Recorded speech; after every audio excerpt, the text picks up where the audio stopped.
Indonesia adalah salah satu negara dengan beban stunting dan wasting pada anak tertinggi di dunia. Jenis dan besaran persentase masalah gizi yaitu 1. Stunting.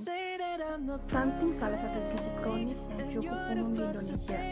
Menurut survei Status Gizi Balita Indonesia atau SSGBI tahun 2019 dan Susenas, angka stunting mencapai 27,67%. 2. Anemia. Data Riskesdas 2018, prevalensi anemia pada remaja sebesar 32%. Artinya, 3-4 dari 10 remaja menderita anemia. 3. Obesitas. Kelebihan berat badan lebih besar dari 120% disebut obesitas. Pada tahun 2018, survei obesitas pada balita terdapat 8,04% dan pada usia 19 tahun ke atas terdapat 29,6%. 4. Wasting. Wasting atau gizi kurang menurut Sirkesnas pada tahun 2018 terdapat 10,19% penderita wasting pada balita. Penyebab masalah gizi diantaranya yaitu 1. Stunting atau pendek. Stunting merupakan masalah gizi kronis yang cukup umum di Indonesia. Kondisi ini disebabkan oleh asupan gizi yang kurang dalam waktu yang cukup lama. Umumnya karena pemberian makanan yang tidak sesuai dengan kebutuhan gizi. 2. Anemia. Penyebab terjadinya anemia meliputi konsumsi obat-obatan tertentu, sedang hamil, adanya eliminasi yang terjadi awal dari biasanya pada sel darah merah yang disebabkan oleh masalah kekebalan tubuh. Mengidap beberapa bentuk anemia seperti thalassemia atau anemia sel sadik yang bisa diturunkan. Memiliki masalah kesehatan dengan sumsum tulang seperti limfoma, leukemia, anemia plastik, dan multiple myeloma. 3. Wasting atau kurus. Secara umum, penyebab badan kurus pada seseorang adalah akibat kurangnya asupan nutrisi yang masuk ke dalam tubuh. Namun, ada lagi penyebab badan kurus, yaitu makan tidak teratur, pemilihan menu makanan yang tidak sehat, ketidakseimbangan antara makanan yang dikonsumsi dengan jumlah energi yang dikeluarkan, faktor genetik, metabolisme yang terlalu cepat, gangguan kesehatan atau penyakit kronis, ketidakseimbangan hormon. 4. Overweight atau obesitas.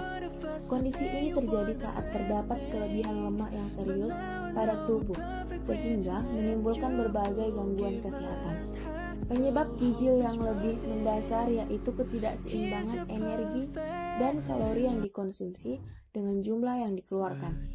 Jika kalori yang masuk lebih banyak dibanding yang keluar, kalori ekstra tersebut dapat berubah menjadi lemak.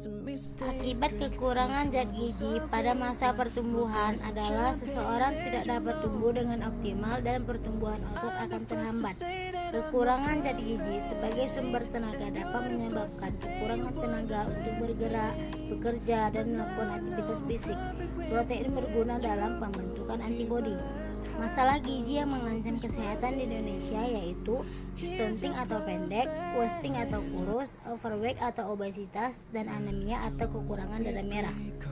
Obesitas termasuk dalam masalah gizi yang mengancam kesehatan masyarakat. Stunting berakibat menimbulkan penurunan fungsi kognitif, fungsi kekebalan tubuh, dan gangguan sistem metabolisme. Akibat wasting adalah mengalami penurunan daya eksplosif terhadap lingkungannya. Akibat obesitas adalah penumpukan lemak tubuh, meningkatkan risiko terjadinya gangguan kesehatan serius seperti penyakit jantung, diabetes, atau hipertensi.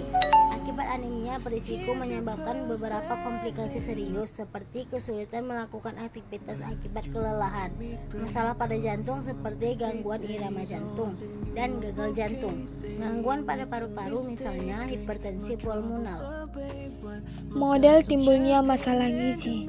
Model konsep penyebab masalah gizi yang paling sering dan mudah dijelaskan adalah konsep UNICEF dan segitiga. Yang pertama, teori UNICEF. Terdapat banyak faktor yang menimbulkan masalah gizi.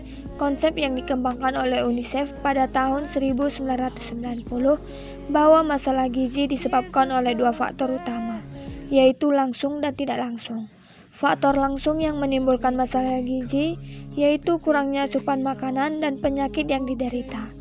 Seseorang yang asupan gizinya kurang akan mengakibatkan rendahnya daya tahan tubuh yang dapat menyebabkan mudah sakit. Sebaliknya, pada orang sakit akan kehilangan gairah untuk makan, akibatnya status gizi menjadi kurang. Jadi, asupan gizi dan penyakit mempunyai hubungan yang saling ketergantungan. Yang kedua, teori segitiga.